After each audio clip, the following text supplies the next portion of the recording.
Olá a todos, olá a todas. Aqui é a Lígia Mena, mais uma vez aqui no canal Teoria das Fadas, com mais um episódio da série Encantos. Essa série Encantos, ela foi criada realmente para mostrar projetos de educação, de formação de leitores, né? Pessoas que encantam, né? Os seus leitores, que encantam a nós também. E hoje aqui nós estamos com a Vânia Longo, que vai contar um pouquinho do percurso dela para vocês. Mas antes da gente começar, não se esqueçam, se inscrevam no canal, acionem o sininho, aí vocês vão receber sempre as informações aqui da gente, né? Compartilhe se você gostar, faça com que esse canal, né, com que esse conteúdo chegue ao maior número de pessoas. O canal, além da série Encantos, tem a série O Que Mudou, né, com o Paulo, que ele vai analisar as da Disney, principalmente as produções da Disney, o que mudou para os contos, né, de fadas. Tem a parte de cinema maravilhosa, com vários episódios do Teatro do Contos de Fadas, que passava na TV Cultura, não sei se vocês se lembram. Entrevistas com especialistas, com pesquisadores, escritores. O canal está entrando aí na terceira temporada, né, agora em 2022, e contamos aí com a presença de vocês, tá bom? Então, agora eu vou apresentar para vocês a Vânia. Deixa eu só ver aqui, né? A Vânia, ela é psicóloga, formada lá pela Faculdade de Educação e Cultura do ABC. Ela é pós-graduada em psicopedagogia pela Universidade Metodista. Também fez várias pós-graduação também em educação pelo SENAC, pedagoga, contadora de histórias, pesquisadora na arte de contar histórias. Nossa, é tanta coisa, palestrante, coordenadora pedagógica. Essa mulher não para, ela está sempre fazendo um montão de coisa. Ô, Vânia, conta para a gente um pouquinho aí sobre o seu percurso, quem é você, se apresente aí para o pessoal do canal Teoria das Fadas. Olá, tudo bem com vocês? É um prazer estar aqui. Obrigada pelo convite, Lígia. Então, eu comecei no curso, né, fazendo psicologia, né, e em seguida eu fui contratada numa escola para dar aula no magistério. Eu comecei dando aula de psicologia no magistério, né, e na sequência eles me contrataram como psicólogo em 1985, né, aqui no ABC, numa escola do ABC, uma escola da rede particular, né. E daí eu fui orientadora psicopedagógica, nesse percurso eu fiz, né, então, após em psicopedagogia, depois eu dei aula no ensino superior, então aí eu fiz uma pós em educação à distância, né, porque eu dei aula nos cursos de letras, também coordenei no ensino superior, né, então é um tempinho já grande, né, na educação, são 36 anos, e ultimamente fazendo os cursos, né, os cursos que por conta da pandemia a gente acabou ficando muito à distância, né, e a contação de histórias, na verdade, é o projeto que me encanta, né, ela começou, na verdade, a contação com uma disciplina no curso de psicologia na faculdade, na disciplina de didática. A professora pediu que a gente lesse um livro para dar uma aula, e seria a nossa avaliação para saber, né, se a gente tinha didática, enfim, né, a metodologia que a gente utilizaria e tudo mais. E o meu livro foi Psicanálise dos Contos de Fadas. Então, né, do Bettelheim, aí eu li o livro, dei a aula, tal, enfim, tirei a nota máxima e me encantei pela tal da Uhum. psicanálise dos contos de fadas. Isso era terceiro ano de psicologia, né? E daí para frente passei a pesquisar, né? E eu sempre utilizei, né, os contos como instrumentos mesmo, ferramentas, na verdade, para o trabalho, né? Junto ao aluno, junto aos professores, né? Então, na formação de professor, então sempre gostei de trabalhar com contos, né?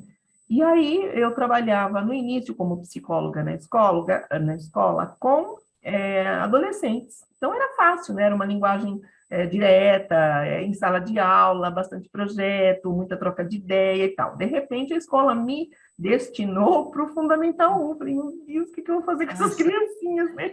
Enfim, e aí lá se foi o desafio. Eu fui para uma turma de educação infantil que tinha uma criança assim que batia nos outros, ninguém sabia, a professora não conseguia identificar o que acontecia. E eu fui lá, né, como orientadora, observar a sala, né? Cheguei lá, tal. E para que eles não me estranhassem, eu contei uma história. Comecei contando uma história. E aí depois eu fui ficando por lá, tal, e observei que um deles, né, quando a professora virava de costa para ir para a lousa, ele fazia careta para os colegas. E um dos colegas se irritava, levantava e batia nele. Então, esse foi o processo. Falei, gente do céu, o que acontece com essa criança, né? Tá bom. Aí, dessa observação, o que eu fiz? Peguei uma cesta e coloquei uma série de livros, né? Assim, os livros que tinham os personagens, os heróis, na verdade, masculinos. Então, Peter Pan, o Gato de Botas, Simba o Marujo, enfim, fiz uma cesta, já que a questão era, né, do menininho, né, do masculino, que agredia, e peguei ele nessa cesta para a sala, né, num outro momento. Falei, então agora, olha, eu trouxe para vocês uns livrinhos, tal, tal, hoje eu só vou contar a partir do momento que vocês escolherem um livrinho, tá? Aí passei a cesta, tal, tal, e esse, né, menininho, ele escolheu o Gato de Botas. Falei, interessante, né, muito interessante. Então, com a psicanálise como base, eu já comecei, né, a ter um olhar analítico aí para a questão, né, dessa agressividade e tudo mais. Aí contei o Gato de Botas, e o Gato de Botas, né, acho que você sabe, acho que o pessoal sabe, né, o pessoal que está me ouvindo, é ladino, né, é o cheio da lábia, é o sedutor, né, que era o perfil dessa criança. Sabe? Então, assim, ele era filho único e conversava de uma maneira, assim, que encantava todo mundo. Ai, loirinho, de olho azul, filho único, neto único, sabe? Então, a agressividade vinha de um lugar onde ninguém desconfiava. Ninguém, então era a pessoa, assim, o gato de botas, né? Ele com as suas botas encantando e ponto. Quem é você que vai falar do meu filho, do meu neto, enfim. Então, foi interessante, um processo que a gente reverteu, e a partir daí, então, eu coloquei o projeto Hora do Ponto e comecei a entrar quinzenalmente, porque eu tinha a orientação da escola inteira, mais de 1.000 alunos, né? Então, não dava para né, me deslocar dessa função e entrar com muita frequência na sala, mas passei a entrar quinzenal na sala de aula do primeiro ao quinto ano e pré-escola, né? Na época era pré-escola ainda, e o projeto existe até hoje, né? Existe até hoje. Então, as crianças amam o projeto, né? Eu também, é uma das razões pelas quais eu falo que eu suporto a coordenação pedagógica, porque haja... Coordenação pedagógica não é fácil, não. Não. Vânia, falando em crianças e livros, né, que encanta aqui o nosso canal também, eu queria só esquecer de falar, deixa eu mostrar para vocês, aqui os espectadores, né, do canal Teoria das Fadas, olha, essa ilustração belíssima, aqui eu vou ficar no cantinho, é da amada, adorada Priscila Nanini, né, uma colega do nosso grupo de pesquisa lá na USP, Produções Literárias para Crianças e Jovens. A Priscila é uma artista muito sensível, muito talentosa. A Priscila, está aqui a sua ilustração, vamos dar os créditos, né? Coloquei hoje aqui a minha biblioteca escondidinha e para falar um pouquinho aqui de contação, de histórias, esse percurso da Vânia. Que bacana, Vânia. Então, essa parte de coordenação, e você acabou partindo para os projetos. Eu tenho umas fotos aqui suas que eu vou compartilhar, só um momentinho aqui, peraí. E esse aqui, tá tão linda essa foto, Vânia, essa menininha aqui, ó, olhando para você, você não estava olhando sério para ela aqui. Me conta. Porque ela não parava. Vamos lá. Que foi esse dia aí? Não está aparecendo a foto para mim. Mas essa foto, ela foi de um projeto que eu participei, que se chama Projeto Ruas, né? Ele é um projeto que eu participei como voluntária. A pessoa que trabalha com essa ONG é a Cleide Evelyn, ela é minha professora lá na escola de musicalização, e ela faz vários projetos, dentre eles ela fez o Água para Todos, em Burkina Faso, na África, então uma pessoa que se dedica a essas questões sociais, né? E esse projeto Ruas, ela fez aqui em São Paulo a segunda edição, em Piraporinha, aqui perto da gente, né, em São Bernardo, Diadema, na verdade, e é um projeto que a gente ficou um domingo inteiro numa região assim muito carente, num parque, na verdade, né? E ela ofereceu assim pessoas que orientassem a questão de direito, né, a advocacia, outra pessoa que fizesse a escuta psicológica, e a minha ela convidou como contadora de histórias. Então, tinham várias ilhas, né, pelo parque, e as pessoas foram convidadas a esse dia diferente no parque, né? Um dos jovens cortava o cabelo, enfim, né? E outros trabalhavam com recreação. Então, as crianças e a comunidade, né, puderam vivenciar esse momento.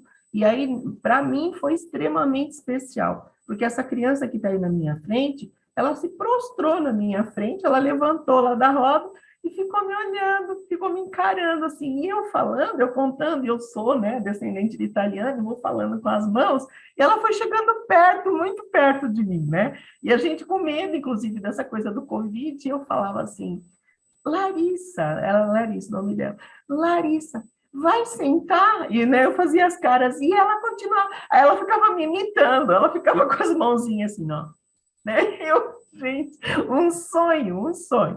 E aí eu comecei a contar praticamente para ela, porque ela não sentou, ela ficou ali, né? E o pai dela chamava as outras crianças e não teve jeito, né? Mas foi uma experiência maravilhosa, porque além de estar no projeto, né, com essa proposta diferenciada, é, com crianças das mais diferentes idades, né, porque geralmente eu conto com um público que tem um recorte, né, ou educação infantil, ou fundamental, né, ou fundamental 1, né, que é o projeto maior aí, mas contar ali no parque, então, assim, teve desde a Larissa com 2 anos e meio, 3 anos, até adulto, né, tinha senhoras, senhores ali, né, quem estava passando parava, então, foi muito especial o projeto. Ô, Né? Vânia, as reações do público, né? Dizem os contadores de histórias, as reações são muito várias, né? Tem criança que dorme, tem criança que faz bagunça, tem Sim, criança que presta atenção, tem de tudo, né? E o sim, contador tem que ter essa dimensão, né? Quando ele vai contar que tudo isso pode acontecer, né? sim. Essa, por exemplo, eu nunca tinha pensado. Como a gente já é preparado para surpresas, né? Eu falei, agora como é que eu interajo com isso? Mas foi muito bom, muito bom. Eu vi que na outra você estava usando ali um barquinho, um livro, tinha aparecido um lenço, Sim, né? E nesse aqui sim. você está sem nada, você faz a contação às vezes com apoio de material, às vezes Ah, sem, você vai variando. sim, vou. Nesse projeto Ruas eu fiz, né, eu, né? E a Hum, interação só com eles, né? Com os ouvintes, no caso, né? E uhum, no começo do projeto eu tinha uma caixa, né? Que era uma caixa surpresa. E dentro da caixa eu colocava alguns elementos que estavam relacionados à história, né? E na hora de falar lá, a princesa, eu tirava um lenço, né?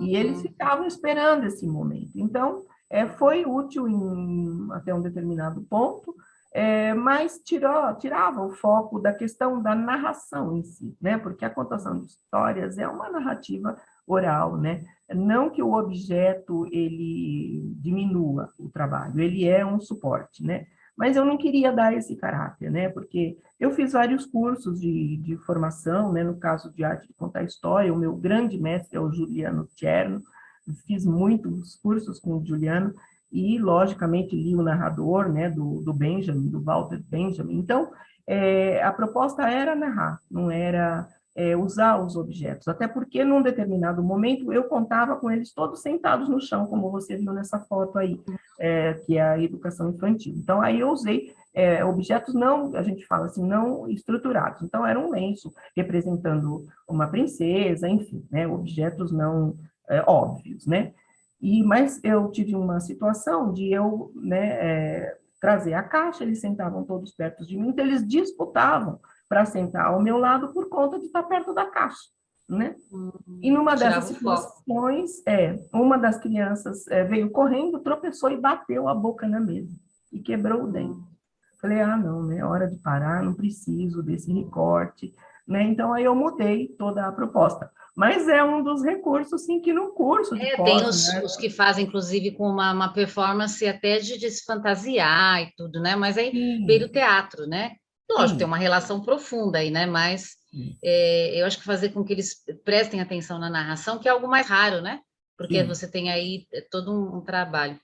Ô, Vânia, estou colocando aqui uma imagem de uma moça tocando violino, oficina de contação de histórias, né? Então, você trabalhou com várias oficinas aí, você está online, né? Trabalhando online. Como é que foi fazer isso online, É outro desafio, né? remoto? Porque você é um desafio porque a gente tem a interação, né, com as janelinhas aqui, né, que é limitada, né, essa Uhum. interação, mas não deixa de ser um desafio, né? Então eu trabalhei tanto na formação, dando essa oficina, né, para geralmente são educadores que procuram, né, E quanto com as crianças também, né? O projeto da escola continuou, então, quinzenal eu entrava aqui, era uma aula guardada, né? Porque sempre são histórias diferentes, né? E aqui o legal foi que, assim, a gente aprendeu, eu no caso, né? Aprendi a lidar com o recurso da câmera, né? Então, brincar com a câmera, fazer careta, né? Então, usar esse recurso de uma maneira que, assim, é o inesperado, né? Que tem bastante isso, né? Em quem só conta, né? Usa só a oralidade, então tem que ter esse elemento do inesperado, né? Da surpresa. E eles ficam Uhum. esperando os sustos, né? Os silêncios. Então, é bem bacana. Né, acabei É que aí no arrumando. presencial, eu acho que também o contador, né, ele vai se levando pelo a reação da plateia, né, quando você vê os rostos. Na sala de aula a gente faz isso, né? Você está dando Sim, uma sim, aula e sim. você vê conforme o aluno reage ali e reage lá. Uma experiência minha, e espero que você tenha tido pouco disso, mas os alunos, muitos com a câmera fechada, né? Então você não sabe, acho que quem vai lá numa contação normalmente vai deixar todo mundo a câmera aberta. Sim, Afinal, está fazendo ali oficina para poder trabalhar, e aqueles que estão assistindo também. Porque realmente você não sabe, né? Não sabe nem se a pessoa está ali, né? Se a pessoa está ali ou não, se ela está dormindo, né? Onde é que ela é, foi, né? Isso sim, acontece muito nas escolas, né? As pessoas somem. sim, Quando aparece, você fica até, nossa, que felicidade ver a é, pessoa ali, né? isso. É complicado isso. Ô, Vânia, tem uma outra foto aqui, que você está no meio de um monte de alunas, foi uma formação que você fez num curso? Isso, Isso numa escola? Conta pra gente. Elas estão isso. todas felizes ali com certificados na É, mão. isso. Então, esse curso, ele foi um curso anual de aprimoramento para a educação infantil. Então, esse público que está aí, né, comigo, são professoras da educação infantil. E eu fui convidada para um dos módulos. Esse curso teve 8 módulos durante o ano de 2019, né? E eu fui convidada para dar justamente o módulo de arte de contar história. Né? Então, além da parte teórica, né, porque tem todo um embasamento, então foram 8 horas de aula só nesse módulo, né? Então, teve toda uma parte teórica e, à tarde, um período de oficina mesmo, onde eu proporciono as técnicas, né, para que elas experimentem a contação. E com o pequenininho, na educação infantil, é um desafio ainda maior, né, porque o acesso ao livro ainda é limitado, né? A gente vai contar desde o bebezinho lá no berço, então o recurso é outro, a forma é outra, né? Mas foi uma experiência fantástica também. Agora eu estou à frente desse projeto que se chama dentro da Schoolmark Educational, eu fui convidada para coordenar esse projeto de formação de professores. Então, Qual que é o logo, nome? Para logo, repetir? Que eu não entendi. Schoolmark Educational. Ah, tá. Então, e eu vou coordenar esse projeto que oferece, na verdade, vários cursos de formação para educadores, para professores, enfim, o público maior alvo é esse, né? E eu vou, então, fazer o segundo curso, né? Logo, logo em abril começa esse segundo curso de aprimoramento para educação infantil, né? Vai ser o mesmo recorte, com 8 módulos, e um dos módulos vai ser arte de contar história. Também vou fazer um curso sobre leitura lá, viu, Lígia? Que é outra paixão, mas aí vou arrastar a Solange, né, com a qual eu fiz lá o curso com você na USP, né? Solange é Ah, sim, mestre a em Vânia fez um curso leitura. com a gente lá de contos de fadas, de lá que a gente se conhece, né, Vânia? Sim, Vânia, sim. me diz uma coisa, você tem então esses dois lados, né? Você tem esse contato com o aluno, né? E Uhum, esse contato com os professores, são duas coisas diferentes. Com o aluno, com o leitorzinho ali, né? A criança, o adolescente, falando aluno, nem sempre é um aluno, né? Você faz a contação nas ruas também. Então, você tem esse contato esse contato direto, você como contadora, e você com os professores, formando esses professores, professoras para eles adquirirem, né, as habilidades aí de arte de contar histórias, né? uhum. Essa relação sua com os professores, quais são aspectos positivos, negativos? Você tem alguma história para contar? Porque eu ouço muitos me falando que tem professores que infelizmente não leem, né, para os seus alunos, não sabem ler, né? Não precisa nem contar história, pegar aquele livro e ler para as crianças. Infelizmente, não é algo que está acontecendo em na educação infantil ou fundamental 1 hoje, né? De uma Uhum. forma ampla, não é isso? Eu estou Isso. enganada. Não, você tem toda a razão. O nosso grande desafio, né, eu à frente de uma escola na qual eu sou coordenadora do Fundamental 1, né, é uma briga, porque quando você pergunta que livro você leu, o professor fica com aquela cara, né, enfim. Então, e obrigar a ler, você já sabe, né? É complicado, né? Porque ou você lê porque você gosta e tem prazer, ou, né, fica aquela questão, né, bem saia justa, né? Então, a gente sempre lida com isso, Lígia, e isso é lamentável, né?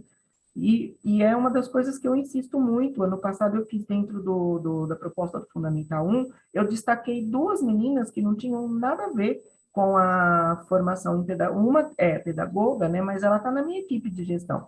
E a outra é psicóloga, né, estava acabando a psicologia. E elas se interessavam mais por leitura, né, do que propriamente a gente vê de grande parte dos professores. Não, na escola, ainda bem que eu tenho um grupo que colabora muito, né? Esse grupo que está comigo hoje, né? Que é bastante ativo nessa questão da leitura e tem vários projetos e tal.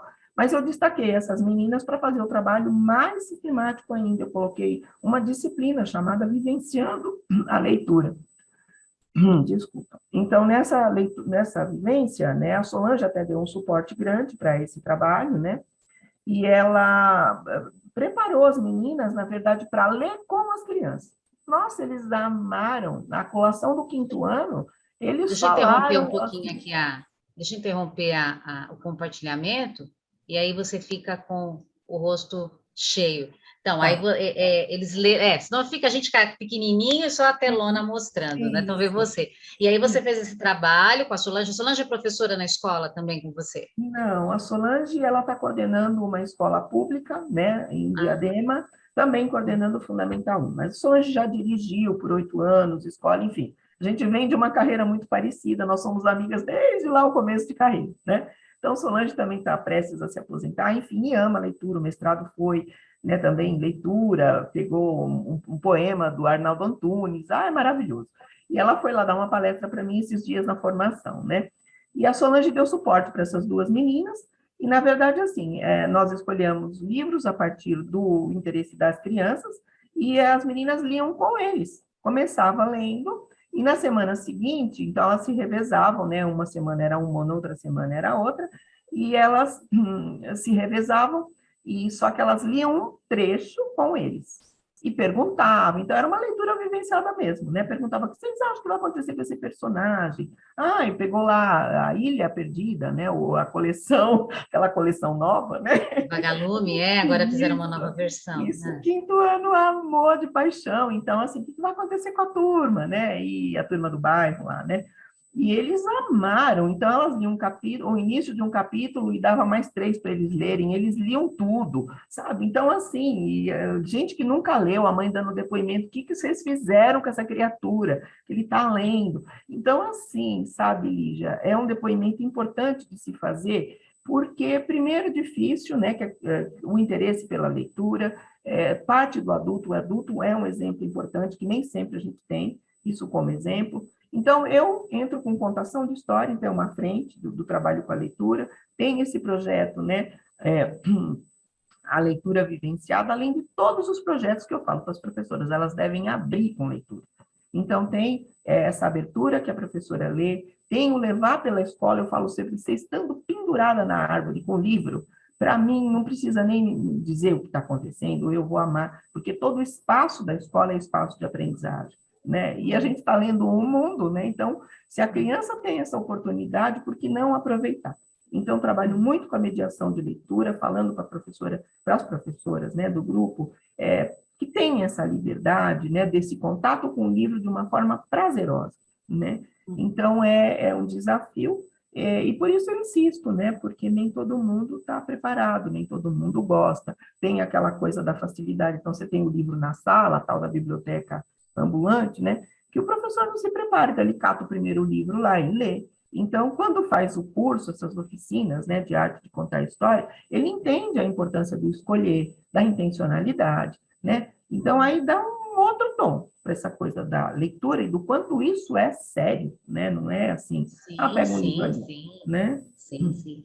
É importante, às vezes, né? Eu lembro que quando você faz um planejamento de um curso e você coloca aquele espaço da leitura, eventualmente você tem aquele espaço de levar os alunos na biblioteca, né? Você tá trabalhando num colégio que é particular, a gente sabe que as escolas públicas tem condição de ter ótimas bibliotecas, mas muitas fechadas, a importância do bibliotecário, né, ou aquele auxiliar, aquela pessoa que nem sempre é bibliotecário, mas aquele que fica na sala de leitura, são pessoas extremamente importantes nessa mediação.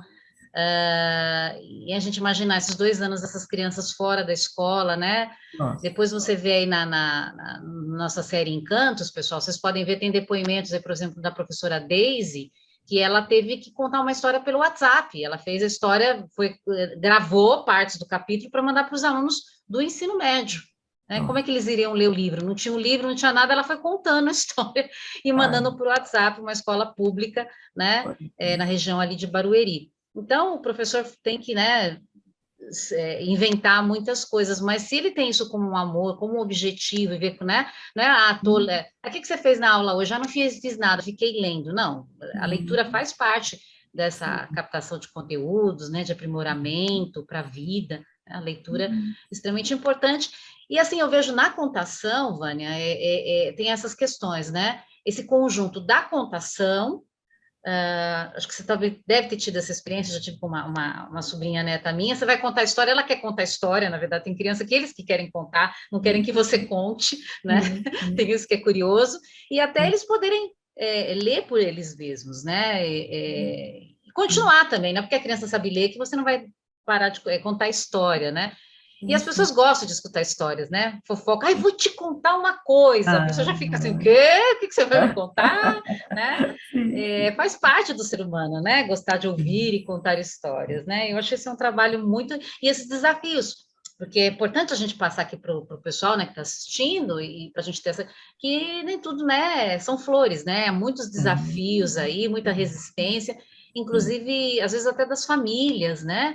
Famílias eventualmente desestruturadas, ou que não sejam, que não valorizam o livro, que acham que o livro está jogando dinheiro fora. Então, não é fácil, não. A gente acaba lutando com muitas coisas, né? Você tem a família, o aluno, a escola, né? Você está fazendo um trabalho bacana aí na sua escola, mas quantas escolas não têm o apoio até da coordenação? Mas né? você sabe, Lígia, desculpa te interromper, mas eu tive uma aluna na escola particular que a primeira sessão que eu entrei, né, primeira aula de contação de histórias, ela virou e falou assim, levantou a mãozinha, né, que eu me apresentei, olha, além de coordenadora, eu sou a professora Vânia, né, a contadora de história. E ela disse, olha, a minha mãe disse que eu venho aqui para aprender a ler e escrever, e não para ficar ouvindo histórias. Na segunda entrada, né? Aí eu peguei e falei, olha, deixa eu contar uma coisa para você. Sem histórias, você não tem o que escrever. Sem histórias, você também não tem o que ler. Aí ela arregalou os olhinhos assim, primeiro ano de educação fundamental, sabe? Bom, saiu no 5º ano passado, nem preciso te dizer, né? Que e amava, esperava a hora do conto, mas veja o que a família traz, né? Olha o que essa família faz. Então, por isso, Lígia, eu acho que a importância de estar lá com a criança, desde o pequeno, trabalhando isso, com o professor, mais ainda, né? Então, nos cursos de arte de contar história, eu acho bárbaro que vem muita gente da pública, sabe? Então, é um pessoal interessado, é um pessoal que vai levar algo diferente mesmo, que vai desencadear esse interesse, né? Então, é bastante gente mesmo que tem, na verdade, é mais gente da pública do que da particular que procura os cursos. Tá? Essa formação contínua do professor é extremamente necessário. É que muitas vezes o professor não está motivado, né? Então já dá aula em várias escolas, ganha pouco, tá aquela correria, não quer inventar mais, né? Porque tem professores que acham que o aluno é o escriba dos séculos passados, deixa lá copiando na lousa. E às vezes o professor, a gente não pode estar culpando o professor, né? Isso é super importante a gente dizer, porque é todo um conjunto aí, é uma relação mútua, né? Família, escola, professor e o próprio aluno, dependendo da idade dele, depende dele ali, é todo um conjunto, né? Se ninguém quer, não sai nada, e não adianta um só querendo, a gente tem que estar vendo todas essas questões, não é fácil, né? Não é algo tão simples assim. Como existem professores maravilhosos que fazem coisas muito boas, tem outros que não estão nem aí, e às vezes nem por vontade, por realmente a vida o leva, né? No dia a dia, no automático, e ele não percebe que a vida dele ficaria muito melhor se ele pudesse fazer coisas diferentes, mesmo sem ter material, né? Eu acho que assim, tem escolas que têm uma infraestrutura maravilhosa, tem muita coisa e Sim. outras não têm. E você Uhum. vê os depoimentos dos professores, que coisas que eles fazem, né? Sem ter nada Uhum. ali, né? Uhum. É muito bacana. Por isso que essa série Encantos está me encantando, né? Conhecer Ah, esses projetos super positivos, né? sim. Vânia, então vamos agora para uma outra parte. Eu queria que você contasse uma história para a gente, né? Hum, Vamos ver a Vânia contadora de histórias para a gente poder conhecer um pouquinho do seu trabalho, tá? Espera tá. um pouquinho aqui. Então, Vânia, eu havia pedido para a Vânia contar uma história para a gente e ela falou desse livro, né, Vânia? Que livro que é esse? O Inventário Vermelho, que vocês estão vendo aí. Então, esse livro, ele me foi apresentado por uma das professoras, Ana Luísa Lacombe, né, que eu faço vários cursos com ela, de vários mergulhos em histórias, tal, é uma professora maravilhosa. E a Ana Luísa Lacombe, ela escreveu um dos contos daqui, né, ela apresentou uma das cartas.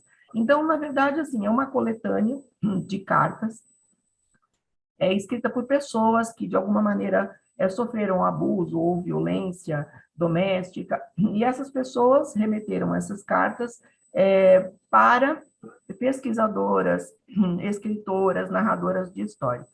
Essas contadoras, narradoras, de posse dessas cartas, elas escolheram um conto para mandar em resposta, tá? Então, cada uma delas escolheu um conto, e esse conto, ele tem um pouco da função curativa, vamos dizer assim, né? Ele funciona como um bálsamo para as dores daquelas pessoas. Então, eles foram escolhidos com muito esmero, com muita escuta sensível, né, nessa leitura dessas cartas. Tá? Então, eu amei ler esse livro, ele é muito bem feito, inclusive, no sentido até da estética, né? Vocês estão vendo aí a capa, as ilustrações, elas são primorosas, e ele vem, assim, na borda, né? Com os gatilhos, os possíveis gatilhos, né? Para que as pessoas saibam o conteúdo, né? Dessas cartas, tá? Então, desse livro que eu escolhi, uma das histórias para contar, que se chama O Meio Menino. Vou interromper aqui, então. Vai lá, Vânia.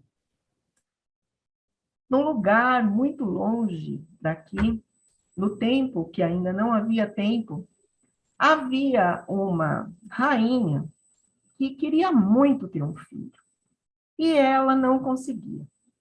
Ela andava pela cidade, pelas aldeias, procurando, perguntando se alguém sabia o que ela podia fazer para ter uma criança. E ninguém tinha a resposta. Nem o rei, nem os sábios, nem os aldeões mais antigos. E ela foi ficando muito infeliz. Até que um dia ela resolveu consultar as fadas. E aí ela andou, até que ela encontrou as fadas e perguntou o que ela poderia fazer para ter uma criança, um filho. E as fadas disseram: Olha, rainha, nós sentimos muito, nós também não sabemos, mas nós sabemos quem sabe. E porque existe um mago que mora muito, muito, muito longe daqui, e ele tem todas as respostas para todas as perguntas. E nós vamos consultá-lo. Muito bem. Lá se foram as fadas, voando diligentemente, e encontraram o sábio. Chegando lá, explicaram a situação dessa rainha, que não conseguia ter um bebê, e o sábio disse: Voltem e diga à rainha para ela comer esta maçã. E aí as fadas voltaram, né, com a notícia, muito felizes, né, e levaram essa maçã e disseram isso para a rainha: Olha, nós encontramos com o sábio e ele disse que se você comer essa maçã, você terá a criança. Né? Muito bem, a rainha se encheu de alegria, pegou a maçã, deu uma mordida, né, com aquela esperança profunda no coração, e após a primeira mordida, ela deixou a maçã e foi fazer outra coisa. E esqueceu da maçã. Um tempo depois, ela engravidou e, depois de um tempo, ela teve um menino. Só que ele nasceu pela metade. Era um meio menino. Então, ele tinha um olho, né? metade só da boca, metade do nariz, uma orelha, uma parte só do corpo. E ela ficou muito triste, muito arrasada, né? E desesperada, novamente ela teve que lidar com aquela situação de desespero, de medo, né, de insegurança de ter uma criança daquele jeito.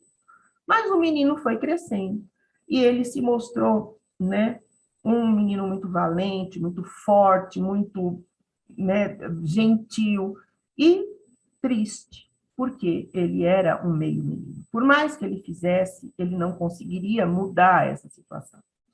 E aí, até que um dia veio o desejo de ele se tornar um menino inteiro. Então, ele de novo consultou, ele de novo não, né? Ele consultou as fadas. Fadas, eu gostaria de ser um menino inteiro. O que eu posso fazer? E aí as fadas disseram: olha, nós não sabemos, mas nós sabemos quem sabe. E foram novamente buscar os conselhos do sábio. E o sábio disse: ela não comeu a maçã inteira, né? E aí as fadas disseram: provavelmente não. E aí então ele disse que elas deveriam voltar e dizer para o menino que ele tinha que pegar a crina do cavalo dele e guardar numa sacola, né, numa bolsinha, e ele deveria partir para uma montanha muito alta, onde tinha um dragão que estava aterrorizando toda a aldeia, matando muita gente, né? Ele deveria enfrentar esse dragão, entrar depois de matar o dragão, entrar numa caverna, e nessa caverna ele enfrentaria vários perigos, né? E se ele tivesse vencendo esses perigos, ele encontraria um lago no qual ele deveria entrar e ele voltaria a ser um menino inteiro. Muito bem, as fadas voltaram com essa notícia e lá se foi, né? O menino seguia à risca tudo o que foi dito, né? Pegou lá a crina do cavalo, né? Se encheu de coragem e foi, né, para a montanha, rumo à montanha. E quando ele começou a subir a montanha, ele viu que era muito, mas muito alto. Então ele olhava para aquelas alturas e dizia assim: meu Deus, eu não vou conseguir, afinal, ainda por cima eu conto só com metade, né, de mim, como é que eu vou subir essa montanha? Mas, enfim, dentro dele a vontade de ser inteiro era muito maior. Então ele subiu, foi subindo, subindo, e de repente ele ouviu o dragão, com aqueles rugidos enormes, né, que alcançavam todos os vales, as labaredas que saíam pela boca dele. E aí ele começou a ter medo. A única perna que ele tinha começou a tremer, a metade do coração que ele tinha começou a bater desesperadamente, mas ele sempre se lembrava que ele podia ser um menino inteiro. Então aquilo o alimentava. E de repente ele se viu diante do dragão. E lá vai, né, um meio menino enfrentando um dragão gigante e que, né, olhava para ele com aqueles olhos fumegantes e dizendo: quem é você? E ele disse: eu sou o menino que veio te enfrentar. Ele disse: me enfrentar. Um meio menino. Você já se olhou no espelho? Você está percebendo o meu tamanho, o meu poder, o alcance das minhas labaredas? Eu já matei aldeias inteiras. Quem é você? Ele disse: eu sou o menino que veio te enfrentar, né? E aí ele disse: então vamos lá. E aí começou o embate do menino com o dragão. E o menino, né, o que podia fazer? Ele não podia enfrentar o dragão corpo a corpo. Então ele começou a usar da esperteza, né? Ele corria e o dragão, né, tentava correr atrás dele. E ele mudava o caminho, passava entre as pernas do dragão, enfim. Mas ele foi ficando cansado. E o dragão tonto, né, de ficar correndo em volta dele. Quando de repente ele fez uma manobra e o dragão se desequilibrou e caiu lá do penhasco e morreu. Aí ele, aliviado, né, sentou um pouco para descansar, porque a jornada dele estava só começando, né? E aí ele se lembrou de tudo que o sábio tinha dito, né?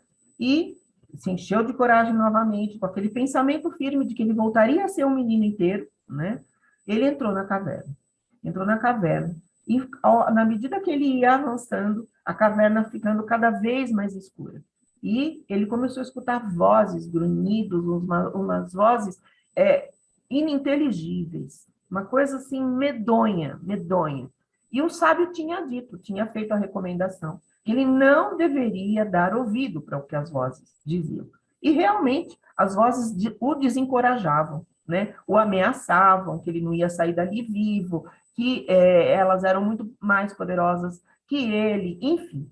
E ele ia enfrentando e dizendo também que por trás dessas vozes existiam monstros poderosos, criaturas medonhas, e que ninguém saía vivo daquela caverna. E ele foi se esgueirando, e ele só ouvia as vozes, e ele não podia ver. Então, ele teve que afinar muito mais o único ouvido que ele tinha, para poder perceber de onde vinham essas vozes. Além de tudo, tinha os ecos que confundiam, enfim. E o menino ofegante, cansado de tudo aquilo tal, quando, de repente, ele se lembrou de mais uma coisa. O sábio tinha dito para ele levar a crina do cavalo dele, que quando fosse necessário, ele podia fazer uso da crina desse cavalo. Então, ele lembrou, tirou a crina daquele bolsinho, né, que ele levou, e amarrou no dedo, começou a enrolar a crina no dedo. E nisso, ele ficou invisível. E aí, então, ele podia andar pela caverna, né, em silêncio, claro, de maneira que essas criaturas não ouvissem. E foi se esgueirando, ainda com medo, ainda ouvindo as vozes que ficavam cada vez mais altas, cada vez mais ameaçadoras. E ele foi avançando, avançando, avançando, até que ele viu o lago, né? Ele viu o lago e disse: Meu Deus, acho que eu consegui chegar, né? E aí ele correu, tá, em direção ao lago. No que ele correu, uma das criaturas ouviu a voz dele, né? Ouviu os passos dele apressados e se atirou e conseguiu pegar o pezinho dele, finalzinho do pé. Ele estava prestes a tocar no lago. E aí eu sei que ele se debateu com essa criatura, se debateu, até que ele se livrou da criatura e se precipitou e entrou no lago. Quando ele saiu do outro lado, né? Ele saiu, o menino inteiro. E respirou aliviado, que realmente o conselho do sábio tinha sido muito sábio e eficaz. Ele voltou a ser um menino inteiro, né? E saiu vitorioso daquela caverna. Pegou o cavalo dele, né, que estava numa distância ali daquela montanha, e voltou para a aldeia. Quando ele chegou na aldeia, o pai dele, a mãe dele, né, o rei, a rainha, todas as pessoas estavam esperando a, né, volta dele. E quando viram que ele voltou um menino inteiro, aplaudiram, fizeram festa por 7 dias e 7 noites, comemoravam muito, né, a vitória dele e o fato de ele ser um menino inteiro. E parece que ele vive feliz até hoje. E assim termina a nossa história. Ai, que legal, bacana. Mas, Vânia, essa história, né? Quem a moça que escreveu, ela tem todos os arquétipos, né? Simbologias aí dos Sim, contos, né? A caverna, a montanha, sim, as ela fadas, fez os com carros. propriedade, a maçã, o desejo da mãe que não era atendido, o sábio, o Sim, dragão, sim, são todos os elementos ali. sim. E a história do menino, para quem ela escreveu, você lembra? Não precisa entrar em detalhes, mas não Não, lembro. eu não lembro da história da carta, né? Deve ter sido Mas assim, muito. ela não escreveu. A história é uma história que já existe, é uma história da tradição oral, né? Ah, sim, Então, sim. elas, algumas, né, escreveram a história e algumas Ah, tá. Não, é contaram porque a da gente percebe que tradição. ela tem tudo os elementos aí, né? Isso As que tem os simbologias e os elementos. arquétipos. Mas, se não me engano, é uma história de uma mãe que sofreu muito justamente a perda aí de uma criança, né? E, enfim, como é que você aplaca a dor de uma mãe com uma perda dessa magnitude, né?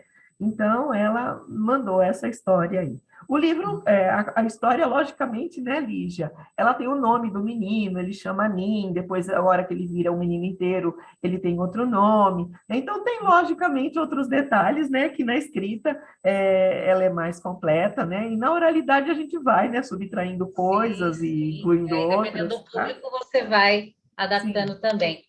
sim. Nossa, Vânia, que bacana, que legal. Vânia, vamos encerrar aqui o nosso episódio de hoje da série Encantos. Gostaria de agradecer imensamente vocês aí, né? Sigam o nosso canal Teoria das Fadas, sigam a nossa série Encantos, né? Haverá mais episódios. curtam, compartilhem e se inscrevam no canal e vejam as coisas legais que a gente está fazendo aí para vocês.